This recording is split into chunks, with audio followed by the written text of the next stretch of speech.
बिछड़े कुछ इस अदा से कि रुत ही बदल गई, एक शख्स सारी दुनिया को वीरान कर गया। मोहब्बत सिर्फ पाने का नाम ही नहीं, मोहब्बत खोने का नाम भी है। मोहब्बत मिलने का नाम ही नहीं, मोहब्बत बिछड़ने का नाम भी है। मोहब्बत विवेक और सृजना का नाम भी है। दो ऐसे प्यार करने वाले जो सचमुच जब तक साथ रहे तो साथ रहे, लेकिन जब उनका साथ छूटा तो सारी दुनिया साथ आ गई। अगर मोहब्बत की कोई तस्वीर होती तो शायद विवेक और सृजना जैसी होती। अगर त्याग का कोई चेहरा होता तो शायद ऐसा विवेक और सृजना जैसा होता। अगर समर्पण को हम देख पाते तो वो सृजना जैसा ही दिखता। अगर जिंदादिली की झलक दिखती तो विवेक और सृजना जैसी दिखती।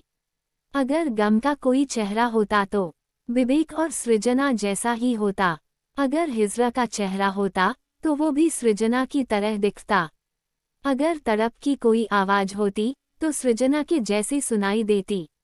अगर विरह का कोई रूप होता तो विवेक से सृजना की जुदाई जैसा होता।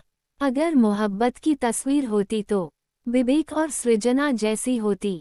ये प्रेम कहानी है नेपाली सोशल मीडिया इन्फ्लुएंसर विवेक पेग्नी और सृजना सुवेदी की। वो बेजान पड़े जिस्म को दुलारती, निहारती, आखिरी बार अपनी आंखों में, मानो अपनी मोहब्बत को बस समेट लेना चाहती, उसे गले लगाती। इस लम्हे को वो जैसे रोक लेना चाहती थी, आखिर में वो टूट जाती है। कलेजे को चीर देने वाली जुदाई जिसने भी देखी वो टूट गया। वो आखिरी दफा भी विवेक से कुछ कह रही थी, मानो जिस्म से कोई जान ले गया हो। विवेक की आखिरी विदाई की तस्वीर को जिसने भी देखा वो अपने आंसू रोक नहीं पाया। दुनिया जब प्यार की मिसाल देगी तो उसे सृजना का नाम दिया जाएगा। सृजना ने विवेक के लिए तमाम कोशिशें की, हर पल साए की तरह उसके साथ रही, विवेक को संभाला। वो जानती थी विवेक का साथ अब चंद दिनों का है। वो जानती थी उसका विवेक अब कभी पहले जैसे नहीं हो पाएगा। वो जानती थी जुदाई तय है।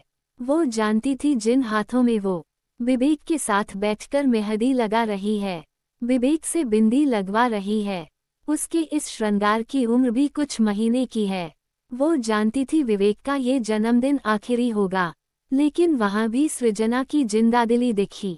शायद वो विवेक को ये महसूस नहीं होने देना चाहती थी कि वो कितनी परेशान है, कितना टूट रही है, लेकिन वो हर पल जीना चाहती थी। विवेक के साथ बिताए इन लम्हों को संजोना चाहती थी, क्योंकि उसे पता था उसका विवेक यादों में रह जाने वाला है। चंचल, खूबसूरत, चहकती, हंसती, खिलखिलाती सृजना सुवेदी और उनके साथ उनके पति विवेक पंगेनी। साल 2022 तक सब ठीक था, दोनों साथ बहुत खुश थे। 6 साल के प्यार के बाद दोनों ने शादी कर ली थी।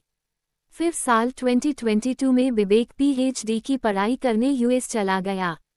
एक दिन अचानक विवेक के सिर में तेज दर्द उठा। दोनों डॉक्टर के पास गए। जाते जाते भी विवेक ने कहा उसे कुछ नहीं होगा, सब ठीक हो जाएगा। चेकअप के बाद पता चला विवेक को 4th स्टेज ब्रेन ट्यूमर है। दोनों उस दिन बहुत रोए, लेकिन सृजना ने हार नहीं मानी। कुछ ही वक्त में विवेक की 2 बड़ी सर्जरी हुई। डॉक्टर ने भी कह दिया अब विवेक के पास सिर्फ 6 महीने ही हैं। धीरे धीरे विवेक के शरीर ने भी साथ देना छोड़ दिया, लेकिन सृजना सावित्री की तरह अपने विवेक की जान बचाने के लिए लड़ रही थी। हर दिन सृजना के लिए एक जंग का दिन था। सृजना की अंतहीन कोशिशों के बाद आखिरकार ये प्रेम कहानी ही खत्म हो गई।